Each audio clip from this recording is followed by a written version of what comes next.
Ontem, um caso brutal e alarmante chocou parte da população brasileira. Aquela parte da população brasileira que realmente se importa. E é isso que a gente vai falar nesse editorial aqui com vocês. Dá uma olhada nessa matéria da Globo e veja o tamanho absurdo que ocorre livremente no nosso Brasil. Menina Yanomami, de 11 anos, sofre um estupro coletivo após ser embriagada dentro de casa de saúde indígena. Vocês não entenderam errado, não. A casa de saúde é o hospital deles. Então, a família levou a menina para lá. A menina foi embriagada e foi abusada lá dentro.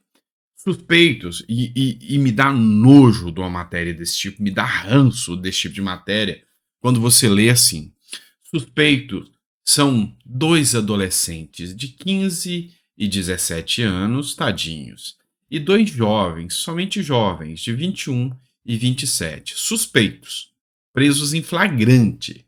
Os adultos foram envolvidos foram apresentados na audiência de custódia e os adolescentes foram apresentados no centro socioeducativo. São bandidos, criminosos, pegos em flagrante, mas não vão ficar muito tempo na cadeia. Infelizmente, não vão ficar muito tempo na cadeia. E aí, a gente tem que abrir os olhos para o que está acontecendo. Hoje eu vi uma postagem que me chamou muita atenção, né? Você quer saber como acabar com o genocídio Yanomami e com as queimadas na Amazônia? É simples. É só liberar 16 bilhões em Lei Rouanet para os artistas. Aí acabou com tudo. Lembra? E aí, quem fez um comentário sobre essa matéria foi o Hélio Negão. Hélio Lopes, né, mais conhecido como Hélio Negão. Ele mesmo pede para que se chame ele assim. E fez a seguinte publicação comentando a matéria do G1. Nunca foi pelos índios. E aí cita aqui a matéria do abuso coletivo aqui. E aí ele escreve o seguinte: e agora? Onde está a ministra do Meio Ambiente? Cadê o ministro dos Direitos Humanos? Pois é. E ainda o internauta escreve aqui: cadê o pessoal do mexeu com uma, mexeu com todas? Aquilo era real ou só um falso moralismo? Vocês contam ou eu conto? Que era um verdadeiro falso moralismo que existe aí. Mas vamos relembrar dos fatos. Já que isso está acontecendo agora, a gente precisa abrir os olhos para relembrar do que aconteceu. No dia 23 de janeiro, você conseguia ver matérias como essa aqui do Brasil de Fato. Há provas de que o Bolsonaro cometeu genocídio contra os Yanomami, diz organização indígena. É uma ONG indígena, tá? A maior entidade indígena de Roraima, diz que denúncias foram ignoradas e responsabiliza políticos e empresários pelo garimpo. Pois é, então as denúncias foram ignoradas, não se fez nada pelos Yanomamis. Eles só esqueceram que isso é um problema que já dura há 30 anos. E aí sim, todos os políticos simplesmente ignoram os povos Yanomamis. A esquerda, então, não vai perder uma narrativa tão bonita quanto essa. Então, deixa tratar os índios como se fossem animais, porque eles têm a narrativa. Agora, se quisessem mesmo resolver os problemas dos índios, era colocar fiscalização, era fazer aquele ambiente, aquela região se desenvolver para que não ficasse dependendo de garimpos. O Brasil é um país do faz de conta. Na época que aconteceu isso, em janeiro, precisavam ainda queimar a imagem do Bolsonaro muito. O Lula também se manifestou, o bom Lula, o pai dos índios, né? Lula chama a situação dos Yanomamis de crime premeditado. A comitiva presidencial, formada por 8 ministros, visitou o hospital indígena e a Casa de Apoio à Saúde Indígena em Boa Vista. A esperança surgiu. O Bozo saiu da presidência. Agora, o Lula, o amor voltou e já foi uma equipe de ministros visitar os Yanomamis.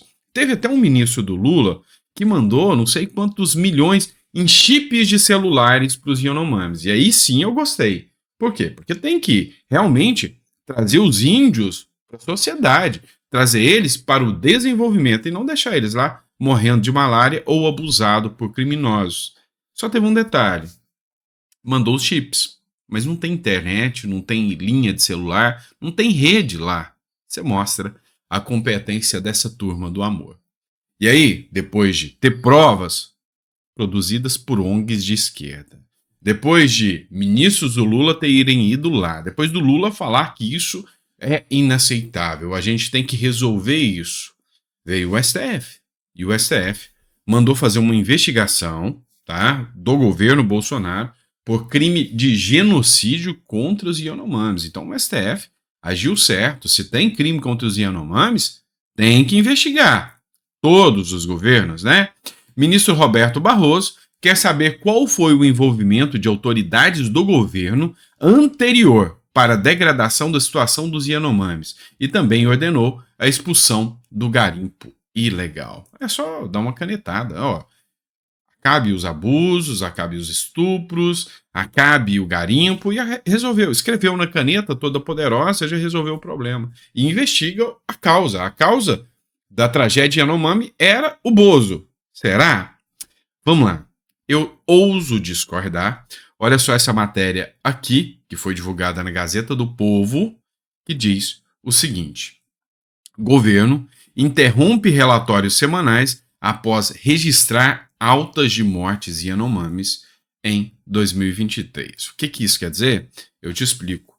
No governo Lula morrem mais índios Yanomamis do que no governo Bolsonaro. É exatamente isso que eu estou explicando para vocês. Vamos lá. Após publicar ao longo de um ano uma série de relatórios periódicos sobre a situação do povo Yanomami, o governo Lula interrompeu as publicações em outubro após o fracasso em reduzir o número de mortes dos indígenas nesse primeiro ano de mandato. Até setembro, os boletins do Ministério da Saúde eram semanais. Depois, as publicações passariam a ser mensais. No entanto, não há novas publicações desde outubro, usado pelo governo como bandeira para acusar o governo anterior de omissão em relação à questão Yanomami. Os problemas persistiram com sinais de piora passados 10 meses do início da operação de emergência da região habitada pelos indígenas. Pois é, aumentou. Tem mais índio morrendo durante o governo do amor do que durante o governo do ódio, é o que diz essa matéria da Gazeta do Povo. Então, segundo a matéria da Gazeta do Povo, os índios morrem mais no amor do que no ódio. E aí, qual que é a solução? Manda dinheiro para artista que ninguém fala nada. Qual que é a solução? Simples. É só a gente parar de divulgar. Parabéns para quem acha que está indo tão bem assim, né? Vamos falar de outra matéria que, sabe, a gente tem que comentar, mas vamos lá. Fim dos privilégios, né? Fim dos privilégios. O que aconteceu? Deputados apresentaram um projeto de lei que obriga operadoras a bloquear sinal telefônico em presídios. Eu acho que isso é até uma piada, mas vamos lá, né? Quem fez essa publicação aqui foi o Coronel Lasses, que escreveu o seguinte: protocolamos um PL que garante a instalação de bloqueador de celulares em prisões pela empresa de telefonia móvel. Isso é fundamental para combater a comunicação de detentos com o mundo exterior, impedindo que comandem crimes de dentro das prisões usando celulares. A realidade é que alguns presos têm usado essa tecnologia para atividades criminosas e não podemos permitir que nossos presídios se tornem centros de comando para o crime protegidos pelo Estado. Muito boa a iniciativa e tal, e blá, blá, blá, mas, isso é o óbvio, né? De que em presídios não tem que ter sinal de celular. Isso é o mínimo, é o cúmulo do básico. Agora a gente tem que abrir os olhos em alguns pontos. O Brasil está interessado mesmo em combater o crime organizado, o Brasil está mesmo interessado em combater a corrupção, o Brasil está mesmo interessado em resolver os problemas do nosso país, é com leizinha determinando cumprir ali bloqueador de celulares? Não, não é. O Brasil precisa aprender muito com quem acertou. El Salvador. De novo, não, mas eu sou chato falando desse El Salvador, eu sou fã do cara de lá, né? Mas tem problema não, eu falo de novo. El Salvador.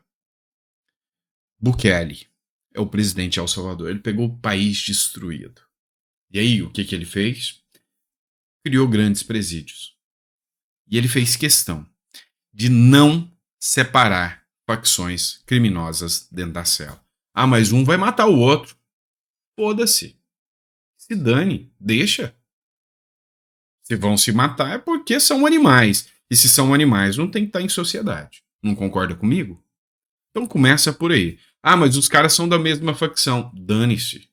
Agora, um fato é certo. Lá em El Salvador, eles não estão se matando, não. Por quê? Porque eles sabem que se eles fizerem isso, vai virar uma guerra. Quem vai morrer são eles. O Estado tá pouco se lixando para eles. Então eles convivem harmoniosamente, por incrível que pareça, e não tem uma tomada sequer dentro das celas, nem do chuveiro. É banho de água fria mesmo, né? Ou então banheirão coletivo. Mas tem chuveiro, não tem esse negócio de lâmpadazinha, é iluminação solar, economiza dinheiro. Olha que beleza, né? Agora, eles não têm celulares lá dentro, que se tiver também, não tem bateria, não tem energia.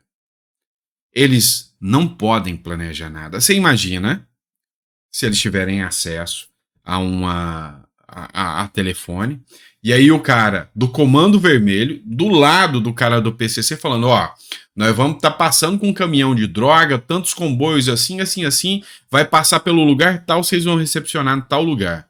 Imagina falando isso do lado da facção rival, o cara da facção rival vai falar, ó, pega lá, tá tal hora. Então não dá para eles se organizarem. Então, se quisessem mesmo fazer, é simples demais, é só seguir exemplo daquilo que deu certo e de onde deu certo. Pelo menos é essa a minha visão. Tá certo? Obrigado, pessoal. Fica com Deus. Vejo vocês no próximo editorial. Ficou até o final? Deixa um comentário aí para mim, tá bom? Grande abraço.